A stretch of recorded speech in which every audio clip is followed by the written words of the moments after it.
The intersection of endurance sport, health, fitness, and life. Following the evidence where it leads, with the science of self-propelled motion. This is the Endurance Experience Podcast, powered by EventHorizon.tv and hosted by Tony Rich. As the Tokyo Olympics have come to an end, we've moved into the world of the Paralympics. For those that are unfamiliar, Paralympians are athletes that have physical disabilities that compete at the highest level. And we've already seen some impressive feats of athleticism this Paralympics. And we're into the final week. I have recently begun increasing my own knowledge and education on the training and coaching of physically challenged athletes. Even after training and coaching able-bodied athletes for over a decade, I'm still finding that there is much to learn here. So given that we are currently in the throes of the Paralympics, I thought it would be an opportune time to have a podcast about athletes with physical disabilities.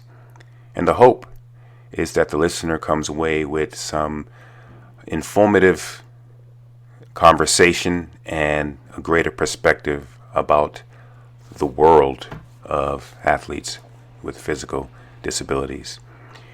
My guest on this podcast is Keri Serota. She is a USA Triathlon certified coach, and she's also the co-founder of Dare to Try. Dare to Try is a non-profit organization with the mission to enhance the lives of individuals with physical disabilities and visual impairments by building confidence, community, health, and wellness through swimming, cycling, and running. They encourage recreation, racing, and competition in sport while also cultivating a sense of community for all athletes.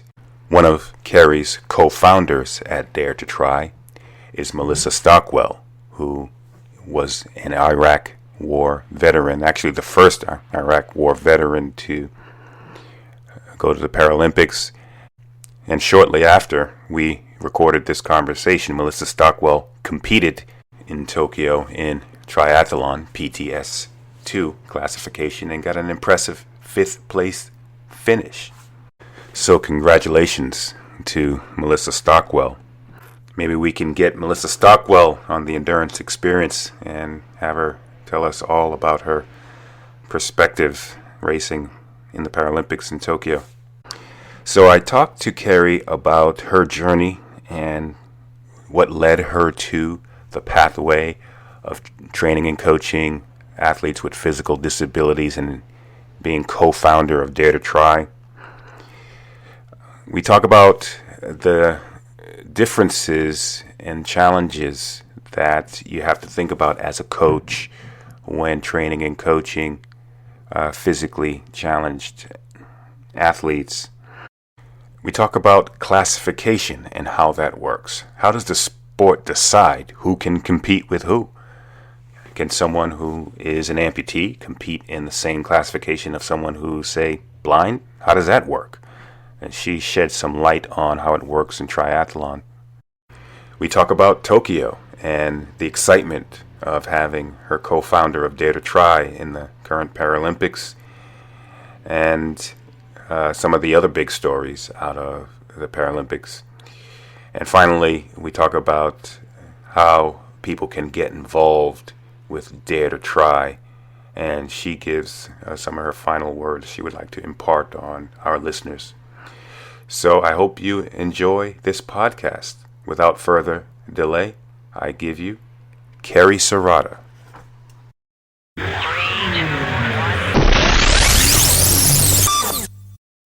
I am on with Keri Serota. Thanks for coming on to the podcast. Thank you for having me. Excited to be here. Okay. So I've been diving into the world of physically challenged athletes and preparing some of my resources and foundational knowledge. And I was fortunate enough to sit in on a training by Keri, and she's taught me a lot about physically challenged athletes. So I asked her to be a guest on the podcast. And so she's on the USAT board of directors, USA Triathlon. She's got over 15 years experience in multi-sport. And so, Keri, in your own words, if you can tell our listeners about your journey from an athlete yourself to coach, and then being the co-founder of Dare to Try, and what drove your passion here for this area of training and coaching. Sure, absolutely. So I grew up playing sports in high school, went off to college at Indiana University and rode in a bike race called the Little 500. And that's really how I got into cycling. And then from there, that led to biathlon and triathlon, and just enjoyed being out there and being part of the community. Since I was about 12 years old, I knew I wanted to work with people with disabilities. For a career at 12, I told my dad, when I grow up, I want to teach people without legs how to water ski. And he thought, that's not a real job. And all my summer jobs in high school and things like that were working at camps for kids with disabilities. My senior year of college, I had the opportunity to intern at the Salt Lake Paralympic Games, and kind of solidified my dream to work in with those types of athletes and in that space. And after college, I worked at Lakeshore Foundation in Birmingham, Alabama, a Paralympic training site, and furthered my career. And then relocated to Chicago and met Melissa Stockwell and Dan Tunn. Yeah. And the three of us co-founded Dare to Try just over 10 years ago. And really the impetus for that was Dan and I were triathletes and working in the field of adaptive sports. Melissa obviously was a para-triathlete herself. And we all went out and raced, in and around where we lived.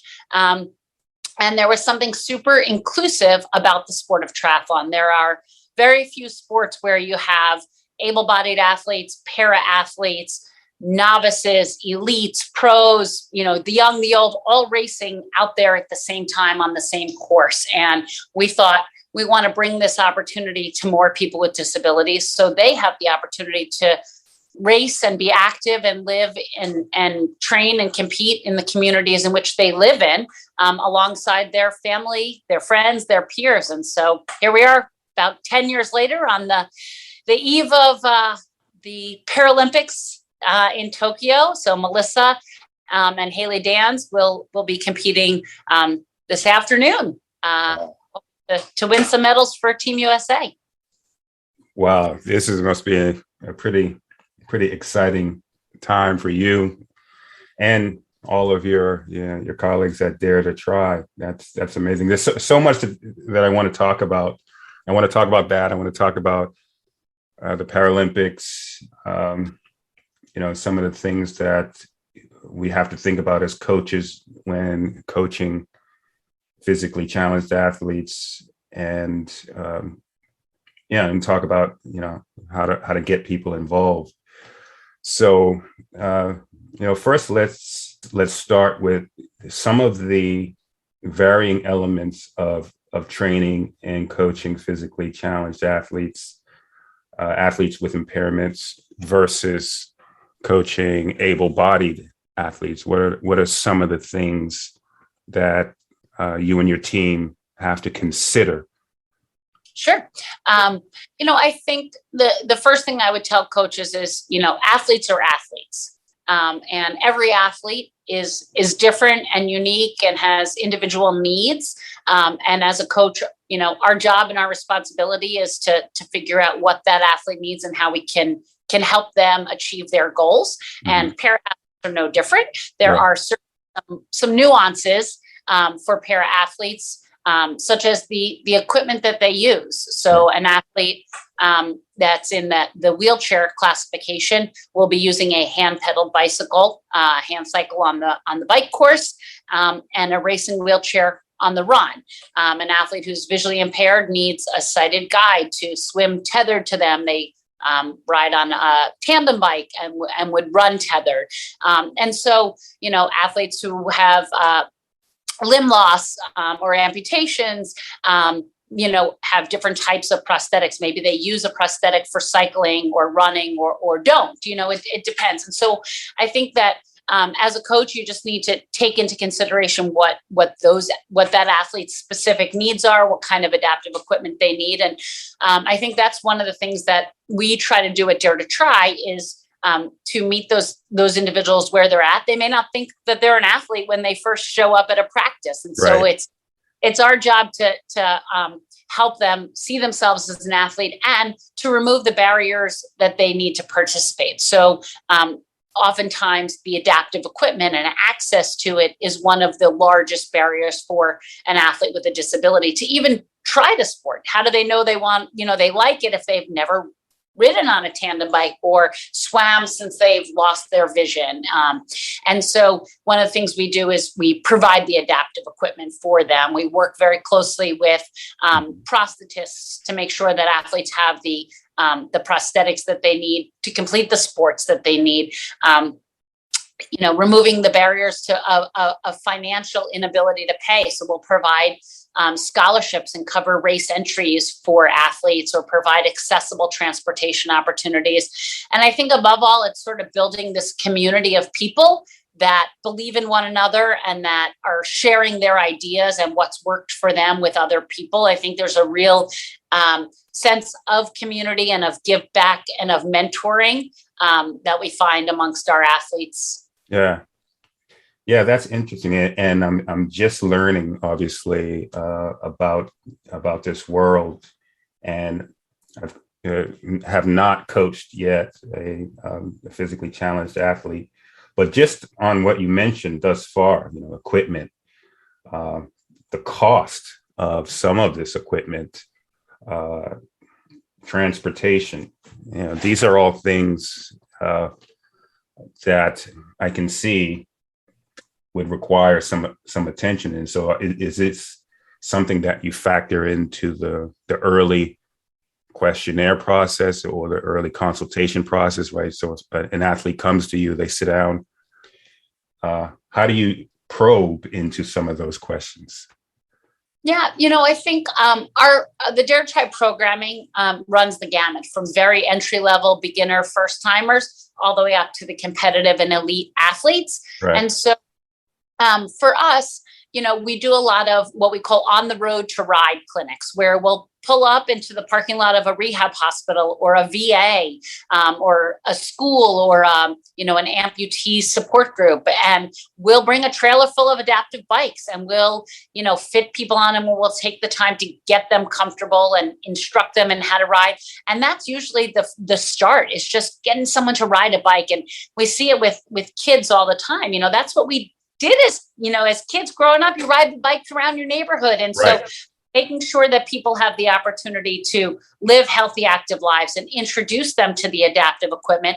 And then, we do swim clinics and we do running clinics, and then hosting camps. So somebody that's ready to then see what it's all about, put it all together, try the swim, the bike, and the run, can attend one of our camps. We have a beginner focused camp, Learn to Try. We have an intermediate camp, the Train to Race camp. We do a camp specific to injured military and veterans, and a camp just for kids, a camp for our elite athletes. So, I think try to figure out where people are at, what they need from us, and how we can get them into it in a non-threatening way. Because for somebody without a disability, triathlon is overwhelming, right? There's swimming, there's biking, running, transition, all the different pieces that play into it.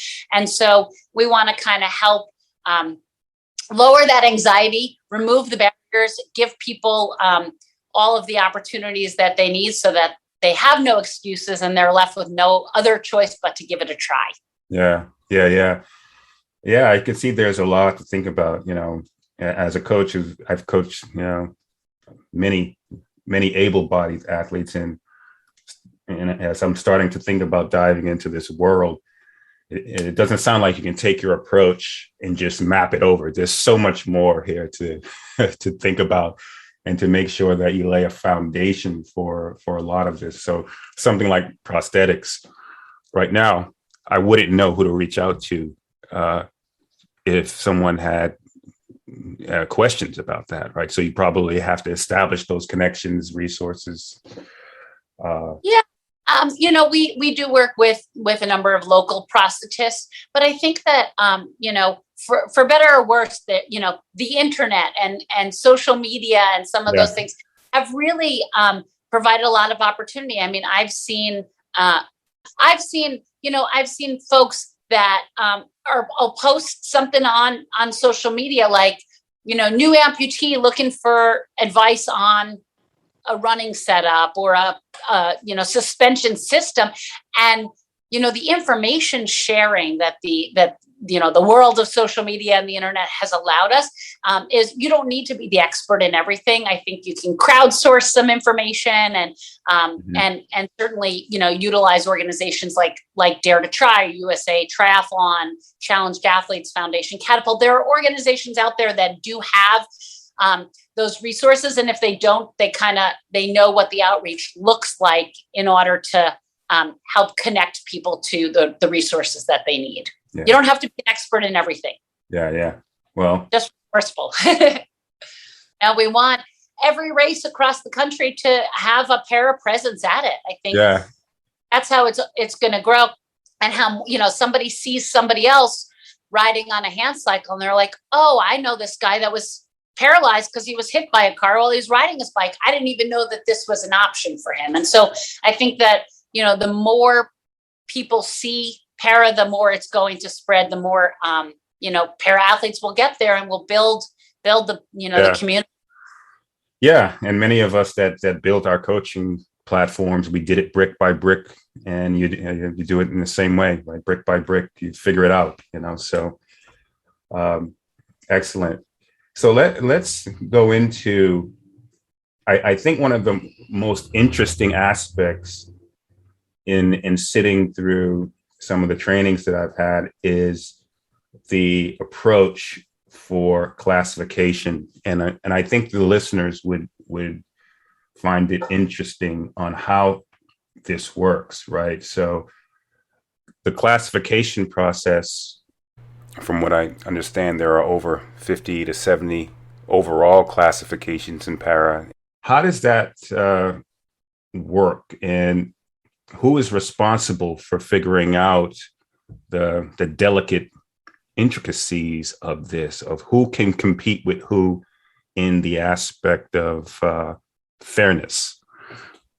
It's a great question, and it's a lot to understand. But I would say, the most basic level of classification that we use at the community level at recreational USAT races across the country is essentially three classifications: wheelchair athletes, which are hand cycle and racing chair; ambulatory athletes, which are usually your amputees or those that have had a stroke or have cerebral palsy; and your visually impaired athletes that are using a sighted guide riding a tandem.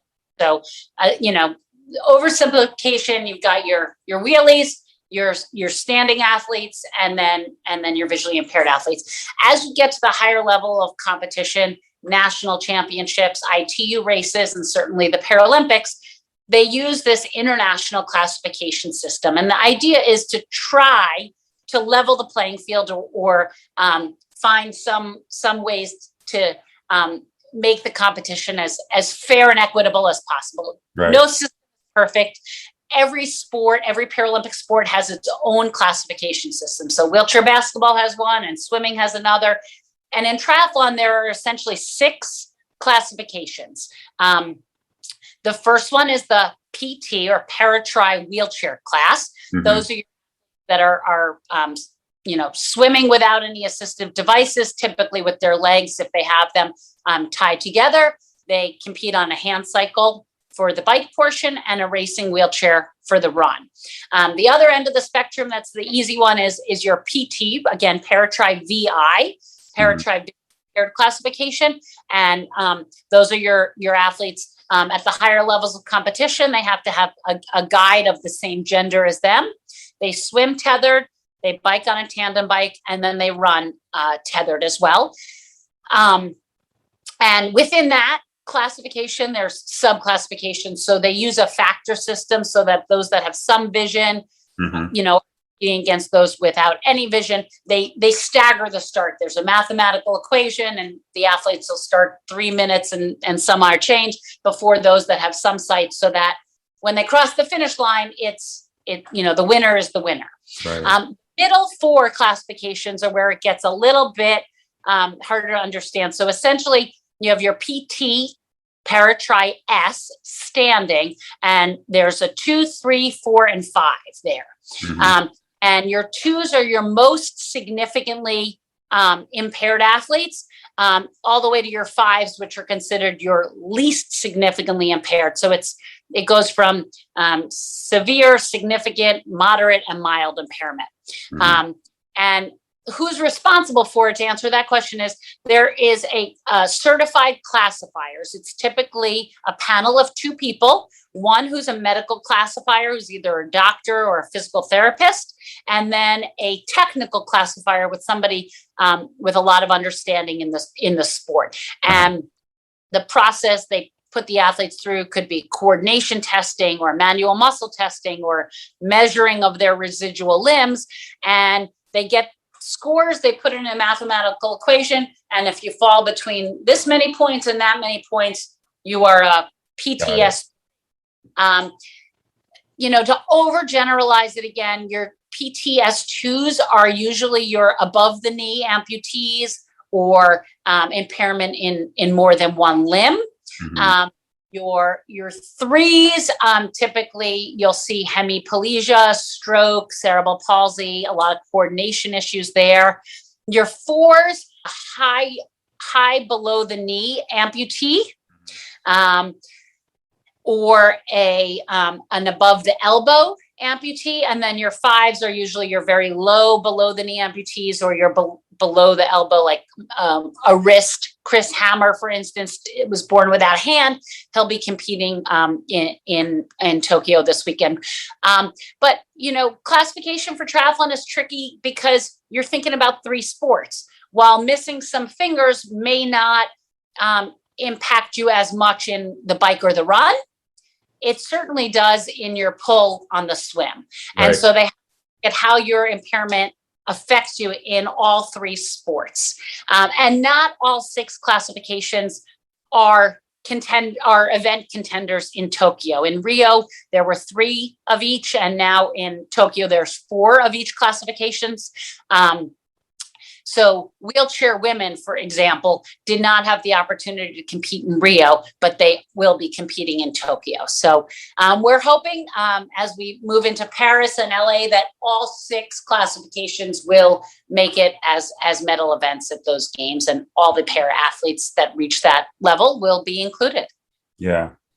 Wow. And this is, to me, right. So there's a lot of talk in the sport world now about classification and what really is fairness and such. To me, this was, in going through the training, this was really eye-opening, right? So there, as you just mentioned, right? So figuring out something that is so complicated, right? There are impairments where people have challenges running uphill or downhill. And, how do you decide if someone who is, say, has cerebral palsy can compete in the same classification with someone who has vision impairment, right? So this is the most challenging of it to understand. Does this go through ongoing evaluation to make changes, do you think? Yeah. So the classification system has changed over time. It changed just before Rio. The factor systems are always under revision. Right. We'll ever get to where everybody agrees that it's 100% fair and equitable. But I think that the ITU and the International Paralympic Committee are doing the best they can and are constantly revising and reviewing classifications. Some folks have a disability that may be progressive, whether it's a visual impairment or, a neurological condition that will eventually progress and they may lose more function. And so there are some folks that are constantly being reclassified. Yeah. And others, an amputee, it's pretty simple, unless, you have a revision on your residual limb, you're likely going to remain in that same classification. But it is, I would say it's something that's always sort of being refined and reviewed. Yeah. And then we had the one case with Oscar Pistorius, who many people know was the double amputee, and then, decided he wanted to try to compete in the Olympics. Yeah.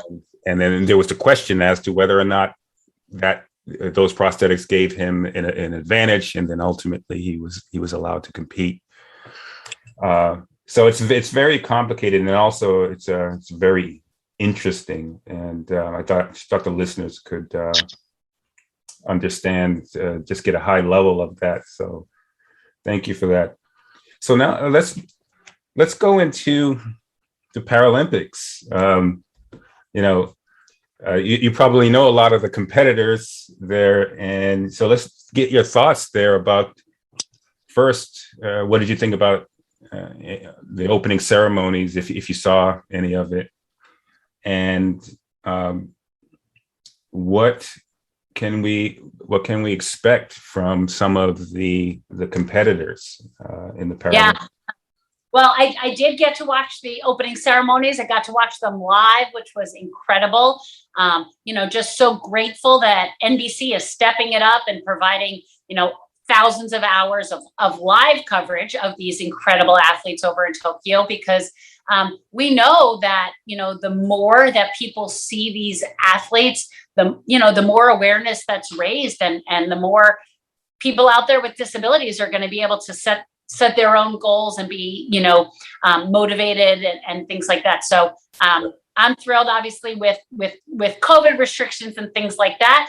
The spectators are limited and these athletes don't have their friends and family. But, in emailing and texting and talking to some of our teammates that are over there, they feel the love, they hear the cheers, and they're ready to go out there and represent the country. So this evening, or 4:30 our time in Chicago, 4:30 Central, 5:30 Eastern, on NBC Olympic Channel, we will get to watch the paratriathlon, the PT as to women today, visually impaired men and women. And I think the U.S. has a great chance to receive some medals. Back in Rio in 2016, the PTS2 women, Alyssa Seeley, Haley Dans, and Melissa Stockwell swept the podium on 9/11, which was just an incredible opportunity. All three of those ladies are back racing for Team USA. And so we're super excited, obviously. Melissa being a co-founder of Dare to Try and one of our coaches. Awesome. Haley started as an intern with Dare to Try, and part of her internship was to do a triathlon. She had never, didn't have a running leg and hadn't biked since she lost her leg to cancer. And is now coming back as the reigning silver medalist and hoping to be on top of that podium this year. So we're really excited. We've got about 75 of our Dare to Try family and friends here in Chicago that are going to be gathering outdoors on a rooftop to watch the live stream today and cheer on those women. And then tomorrow we've got the wheelchair athletes and the PTS5 athletes that'll be competing. So there are, I think, 17 para athletes representing the U.S. and great shot at bringing home medals. Grace Norman will be competing tomorrow. She's a returning gold medalist from Rio in the women's S5 category. So it's just incredibly exciting. Our third co-founder, Dan Tun, is over in Tokyo. As part of the official delegation, he's serving as Kendall Gretsch's handler. So the wheelchair athletes are permitted to have a handler in transition that assists them from when they come out of the swim and into T1, getting onto their hand cycle, getting strapped, sort of whatever assistance they need. And then again in T2 from hand cycle to racing chair. So we're calling him the Paralympic handler, and he's there supporting Kendall and the team and sending back some videos and photos and stuff like that, so we can feel like we're right there with them. And this weekend is, aside from the Paralympics, it's the Chicago Triathlon weekend. So we've got over 30 Dare to Try kids and adults that'll be this weekend at the community level. And that's really what we're all about. The elites get the notoriety and the publicity, but, we've got people that are doing their first ever triathlon or their first triathlon after injury or illness. And so just getting people back out there, living healthy, active lives, being able to be a part of something bigger than themselves, racing alongside their friends is exciting for us on many levels this weekend. And how many people you have going into the Chicago Triathlon? We've got over 30 athletes competing. Wow. So Saturday will be the kids race and the super sprint. And then on Sunday morning, we've got athletes in the sprint race and in the Olympic. That's incredible. Good luck. Thank you. Yeah. And we need more of this in all parts of the country and all parts of the world. We don't see enough robust resources out there for physically challenged athletes, for training and coaching.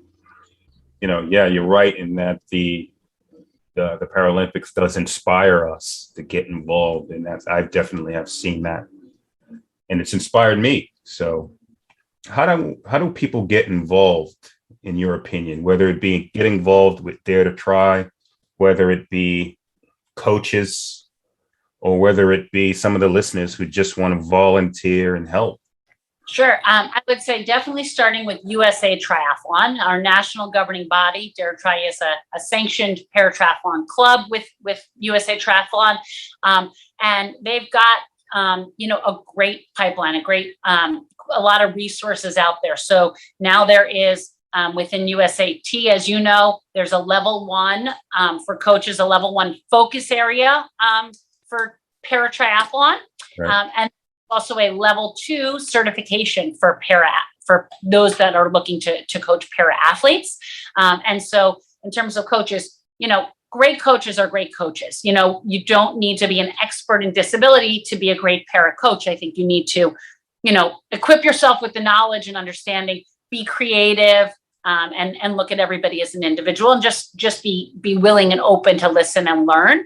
And so I think that's a great opportunity. There are definitely not enough para coaches out there, or enough coaches yet that are confident and willing to work with para athletes in their communities. And the 17 athletes that are there in Tokyo right now got their start, all of them, by getting involved in their local communities and working through local tri clubs and local tri coaches.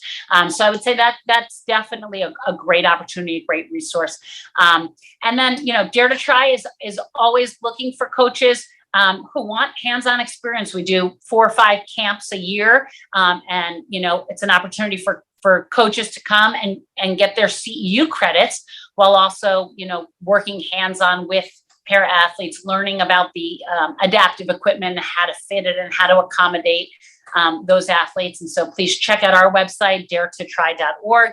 There are also a number of other Paratribe programs I mentioned earlier, Challenged Athletes Foundation out of San Diego, and Catapult out of Houston, Texas, Achilles International. They have a Paratribe program in New York. So there are organizations out there. There are individuals. I think if any of your listeners are interested in getting involved as a coach, as an athlete, as a volunteer, check out our website, check out, USAT's website, and then, feel free to pass my contact information along. Move United is one of our national governing bodies, used to be Disabled Sports USA, and they have, over 150 disabled sports chapters across the country. And so it may not be para-specific, but there may be adaptive swim programs and adaptive cycling programs in your own community that you can get involved with. And then be the catalyst, be the one that starts to help build the Tri program. Yeah, absolutely. Excellent. I think you'll hopefully see me at one of your clinics. I'd be happy to go down and help out. And that will be a great learning experience for sure. Okay, you've been very generous with your time, Keri. So thanks for coming on to the podcast, and I'm looking forward to seeing what happens today. Yes, absolutely. Well, I'll be cheering loudly, and I appreciate your interest in paratriathlon and sharing it with others, and look forward to hopefully working with you in the future. Absolutely. Thanks again. Thank you. Thanks again to Keri Serota. You can find all of the relevant links about Keri and Dare to Try in the show notes. And good luck to everyone in Tokyo competing in this last week. We've seen some incredible performances thus far, and I'm sure we'll see some more before the week is out.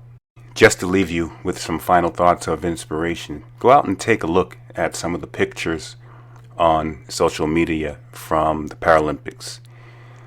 You'll see some of the most incredible things you've seen in your life. You'll see archers shooting arrows without arms. Yes, without arms. Swimmers swimming without arms or without legs. Visually impaired athletes. It's incredibly inspiring, and there's no way that any able-bodied person can be an observer and not be inspired, or use the word I can't, or I'm not built for or made for X sport. These are athletes with impairments that, for whatever reason, whether they were born the way that they are or by accident, they have the impairments that they have. But that doesn't deter them from achieving what they achieve. It's incredible. So take a look at some of the Paralympics that are remaining, and I hope you get inspired by what you heard today. This is the Endurance Experience Podcast. Follow Event Horizon Endurance Sport on Facebook, Instagram, and Twitter for training and nutrition programs and on-demand learning. To become a member of our Endurance Institute or for complete archive of podcasts, log on to our website, eventhorizon.tv.